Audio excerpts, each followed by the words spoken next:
하느님의 가장 큰 적은 그분의 선물이다. 하느님의 가장 큰 적은 그분의 선물이다. 이게 뭔지 이해되시겠어요? 내용을 보시면 아실 겁니다. 하느님을 향한 굶주림의 가장 큰 적은 독이 아니라 맛있는 애플파이이다. 천국을 향한 우리의 욕구를 무뎌지게 하는 것은 악인들의 잔치가 아니라 세상 식탁에서 끝없이 주워 먹는 부스러기다. 성인 비디오가 아니라 밤마다 황금 시간대에 시청하는 시시한 볼거리들이다. 하느님을 사랑하는 마음의 가장 큰 적은 그분의 원수가 아니라 그분의 선물이다. 가장 위험한 욕구의 대상은 끔찍한 악이 아니라 이 땅의 평범한 즐거움이다. 그것이 하느님 자리에 들어서면 눈에 잘 띄지도 않거니와 원래대로 돌리는 것이 거의 불가능해진다. 우리 하느님께서 주신 선물들이 너무 달콤해서 거기에 젖어 있으면 정작 그 선물을 주신 하느님에 대해서는 생각하지 못하게 된다라는 뜻입니다. 그런 면에서 하느님 선물이 오히려 우리에게 위험이 될 수가 있다. 오늘 복음이 바로 그러한 것들을 보여주고 있습니다. 우리 지난주 5,000명을 먹이신 기적에 이어진 복음입니다. 장정만도 5,000명, 어린아이와 여성들까지 하면 한 2만 명 정도는 먹었을, 그것이 그 어린아이의 도시락에서 그 도시락을 재료로 예수님의 기적을 맛보게 된 거죠. 그 12광주리에 남는 빵들을 보면서 그 풍성함이 현장의 분위기를 아주 후끈 달아오르게 했을 거예요. 얼마나 열기가 대단했는지 요한복음 6장을 보니까 예수님께서는 그들이 와서 당신을 억지로 모셔다가 임금으로 삼으려 한다는 것을 아시고, 이 현장 분위기가 좀 느껴지시죠? 막 억지로 데려다가 임금을 만든대요. 열광한 거죠. 이렇게 경제 문제를 해결할 수 있는 그런 분이라면 마땅히 왕으로 삼아야 된다. 그래서 뜨겁게 달아오르는데 정작 예수님께서는 그대로 몸을 피해 멀리 혼자 기도하러 떠나셨다. 이렇게 돼 있어요. 그렇게 주님은 군중을 피해서 혼자 있길 원하셨는데 다음날 사람들이 어떻게 수소문해서 예수님이 피해 가신 그곳까지 따라온 거예요. 기가 막히죠. 그렇게 찾아온 사람들에게 주님이 뭐라고 하셨냐면 진짜 여러 가지 생각을 하게 하는 말씀입니다. 내가 진실로 너희에게 말한다. 이 성경에서 진실로라고 말하신 것은 진짜 중요한 얘기인 거예요.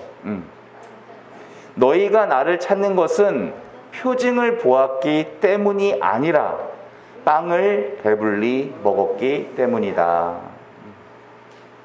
그러시면서 대화 중에 나온 말씀이 오늘 35절 말씀이에요. 내가 생명의 빵이다. 나에게 오는 사람은 결코 배고프지 않을 것이며 나를 믿는 사람은 결코 목마르지 않을 것이다.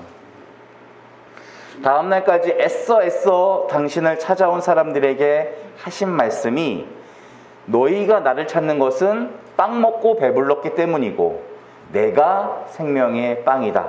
그 뜻이에요. 신학자 C.S. 루이스가 한 말입니다. 우리 최상의 소유는 바로 결핍이다.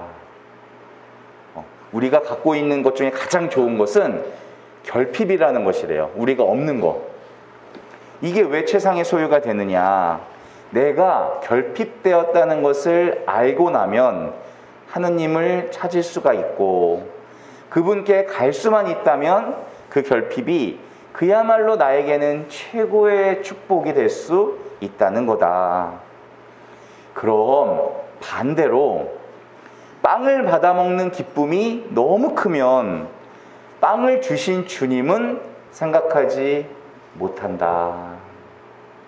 이게 배고픈 것보다 더 큰 문제가 된다 이거예요. 그래서 오병이어의 빵을 나눠 먹은 기적을 더 많이 생각했는가?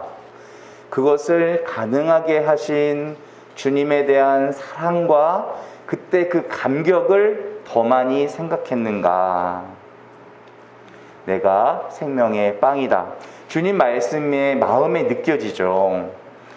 만들어주신 거에만 관심을 갖지 말고 나에게 좀 관심을 가져다오 라는 뜻인 거예요. 우리가 빵으로 번역한 아르토스라고 하는 히라버는 음식으로 먹는 빵을 얘기하는 거예요.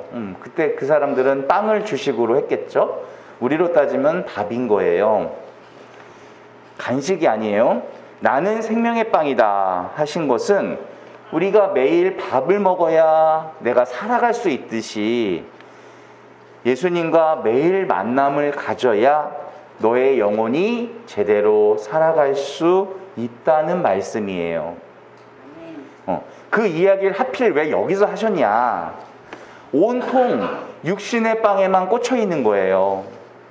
오병이어로 얻어진 그 한낱 한 끼, 낼름 얻어먹고 몇 시간 지나면 또 배가 고플 텐데 그 빵에만 관심을 갖고 있는 사람들 향해서 주님이 탄식하시는 거예요.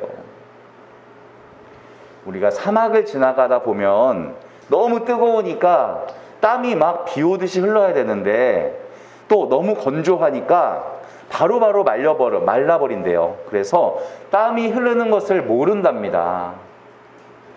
지금 내가 수분이 다 빠져나가서 엄청나게 필요한데도 내가 그걸 모른다는 거예요. 그게 딱 우리 상태인 거예요. 하느님의 가장 큰 적은 그분의 선물이다.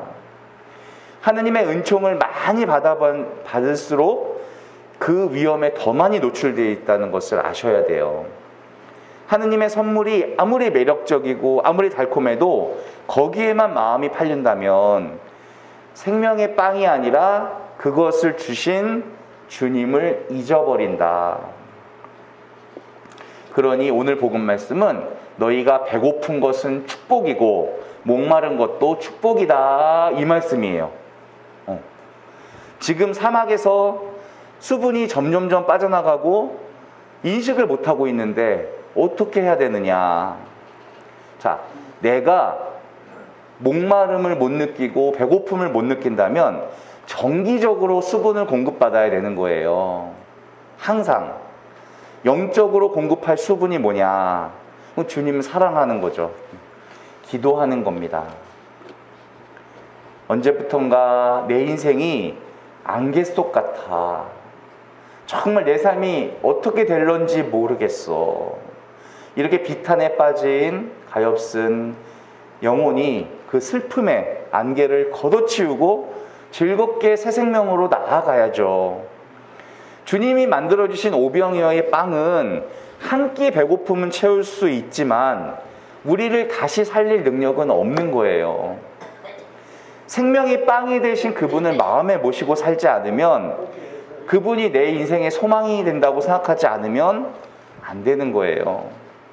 그래서 이 목마름을 고백하는 노래 가사가 있어요. 나 무엇과도 주님을 바꾸지 않으리. 다른 어떤 은혜 구하지 않으리. 오직 주님만이 내 삶의 도움이시니 주의 얼굴을 보기 원합니다. 본질을 구하고 있는 거예요. 주님이 주시는 손만 쳐다보는 게 아니라 빵은 또 언제 만들어주시나 그게 아니라 그런 기대감에 차 있는 낮은 차원의 신앙이 아니라 나는 주님의 얼굴을 보길 원합니다. 콜로새서 3장에는 그러므로 여러분은 그리스도와 함께 다시 살아났으니 저 위에 있는 것을 추구하십시오 라고 되어 있어요. 저 구름 위에 있고 저 우주에 있다는 말이 아니고요. 너무너무 신비한 영적인 비밀을 담고 있기 때문에 우리에게는 다 정확하게 설명할 수가 없으니까 상징적으로 위에 있다고 표현한 거예요. 그 위에 있는 그 하느님의 나라의 본질은 예수님은 왕이시다, 그거예요, 바로. 그래서 예수님이 왕이셔서 나는 그분의 말씀에 정말 순종해야지 라고 어르신들이 기도하신다면 어르신들 마음 안에는 이미 하느님 나라가 온 거예요. 정말 어떤 공동체가, 우리 행복의 집 공동체가 예수님이 왕이셔서 그분의 말씀대로 내가 사랑해야지, 내가 희생해야지 라고 한다면 이미 이 공동체 안에는 하느님 나라가 와 있는 거예요. 그런 공동체는 고통도 기쁘게 받아들일 줄 안다. 왜 그러냐면요, 아니 사람이 본능적으로 고통을 어떻게 기뻐하겠어요? 말이 안 됩니다. 누구나 우리는 편안한 거 좋아하고 대접받는 거 좋아하잖아요. 그게 본성이죠. 그런데 하느님 나라에 눈이 뜨인 사람은 완전히 달라진다는 거예요. 고난이 기쁘다. 왜 그런 거냐? 하느님 나라가 그 뒤에 있으니까 그런 거예요. 정말 두려운 것은 고통이 아니라 고통도 기쁨이라는 것을 모르면서도 우리 가정이 천국 같았으면 좋고 우리 직장이 천국 같았으면 좋겠다 라고 바라는 게 더 문제인 거예요. 바른 믿음을 가지고 있질 않으니까 바른 주님을 바라볼 수가 없어요. 하지만 고통 끝에는 기막힌 반전이 있는 거예요. 아니 고생만 하고 끝이라고 한다면 누가 주님 따르겠어요? 주님 말씀 이해할 수 없죠. 아, 이 고통 끝에는 뭔가가 있겠구나. 뭔가가 있으니까 이렇게 말씀하시는 거구나. 하느님 나라를 위해 고통받는 것은 복이구나. 얼마나 큰 복이면 이렇게 말씀하시겠어요. 그 길로 초대하는 이유가 있지 않으시겠습니까? 그게 하느님 나라예요. 우리가 사는 이 세상이 전부라면 예수님은 우리에게 그렇게 말씀하실 리가 없어요. 그렇다면 그 나라에 눈이 뜨이면 우리 삶이 달라질 수밖에 없습니다. 예수님이 생명의 빵이라는 것을 알고 나면 하느님 나라가 깨달아질 수밖에 없어요. 그러면서 배고파집니다. 그 영적 양식을 내가 먹어야 되는 거예요. 다행히도 주님께서는 오늘 미사 때 그 생명의 빵을 먹여주십니다. 한 번 먹고 배고플 빵이 아니에요. 이 빵을 먹고 내게 주시는 고통도 나중에 하느님 나라를 위한 은총이라는 것을 알게 되는 참 신앙인 되시기를 기도하겠습니다. 아멘.